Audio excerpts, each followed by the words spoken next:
Yaralıyam yatmaram, yatmışam bala o yatmaram. O kadar hoşum gelir bu sözler, ne kadar okusam vallahi doymaram. Yaralıyam ay bala yatmaram.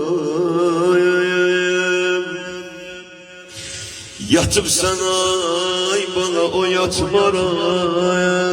Senin bu zaman ölmeyi hiçbir geme katmaram.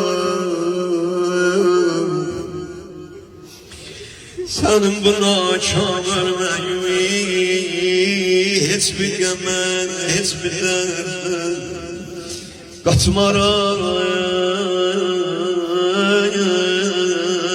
Bana yanarım ay bağ bağlar, bağımda dağ bağlar. Balam canı sana söz veririm, ne kadar sağayım özüm ağlarım. Ölen de bana torpak bağlar, torpak bağlar. Dağlar başı ay dumandı, Kerbelay Hanım'ın evezinden deyim bunu. Arzu Ana'nın evezinden deyim bunu. Gelen konaklarına vallahi belədir sözü, inanmısınız özünde dillendir söz belədir. Ay benim konaklarım dağlar başı ay dumandı, el eteyen emandı. Benim balama yaxşı ağlayın, ah benim balam cavandı, cavandı, cavandı. Oğul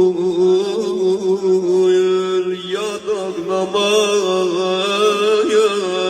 yanıştı.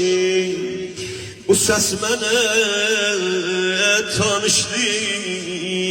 Anadı bir de sesle bala deyip bala danıştı. Ay bala oğul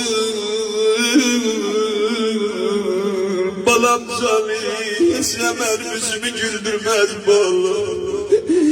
Gören gözüm seniydin, danışan sözüm seniydin, yüzümün gülüşü seniydin. Ay bala oğul